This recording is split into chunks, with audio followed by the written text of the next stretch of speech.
di sini saya akan membuat tugas video belajar dan pembelajaran, yaitu masalah pembelajaran kurangnya sarana dan prasarana di sekolah. Beberapa waktu lalu saya melihat berita tentang permasalahan kurangnya sarana dan prasarana di sekolah. Siswa-siswi SMP Negeri 60 Bandung harus belajar beralas terpal di kondisi Sekolah Dasar Negeri Serang. Terdapat banyak persoalan di bidang pendidikan di Indonesia, termasuk di Kabupaten Banggai. Salah satunya dari persoalan tersebut adalah krisisnya infrastruktur pendidikan. Satu sekolah yang masih membutuhkan fasilitas belajar yang memadai untuk Di media sosial kita bisa melihat betapa banyaknya sekolah yang kurang sarana dan prasarana, seperti banyak siswa yang belajar di lantai, bahkan juga ada yang belajar di kolong rumah bekas kandang ayam.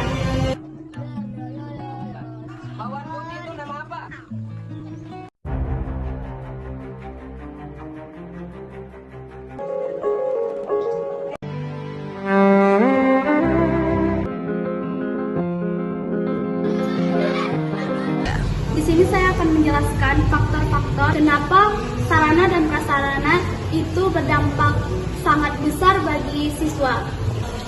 Dari bukti-bukti tersebut ada beberapa faktor yang menyebabkan permasalahan sarana dan prasarana, seperti kondisi fisik sekolah, seperti ruang kelas yang tidak layak, contohnya ventilasi buruk, rusaknya meja dan kursi, keterbatasan media belajar, contohnya proyektor dan alat presentasi yang selalu tidak tersedia.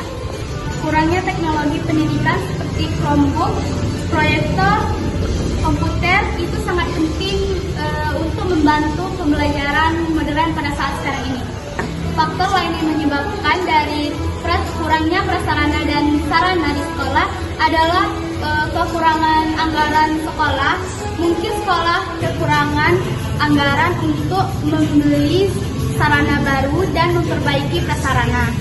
Dan yang terakhir ada dampak psikologi siswa. Dengan siswa melihat fasilitas sekolah buruk, mereka merasa tidak nyaman dan tidak serius dalam belajar, dan juga mereka akan merasa tidak dipedulikan. Dari faktor-faktor tersebut, solusi dan upaya untuk mengatasi masalah sarana dan prasarana, yang pertama ada meningkatkan media pembelajaran seperti menyediakan komputer, proyektor, dan alat-alat bantu lainnya untuk belajar agar guru dapat mengajar dengan multimedia dan siswa bisa belajar dengan lebih interaktif. Dan yang kedua ada pelatihan guru.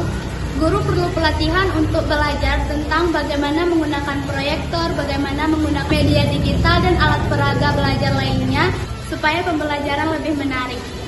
Partisipasi komunitas dan orang tua, libatkan orang tua dalam membantu menyediakan fasilitas seperti donasi buku, meja, dan kursi, dan juga renovasi ruang belajar. Evaluasi berkala. Sekolah perlu melakukan evaluasi tentang sarana dan prasarana seperti mengecek kebersihan, mengecek kerusakan, apakah sarana masih cukup atau kurang. Baiklah, itu saja penjelasan dari saya. Jangan lupa like, comment, and share.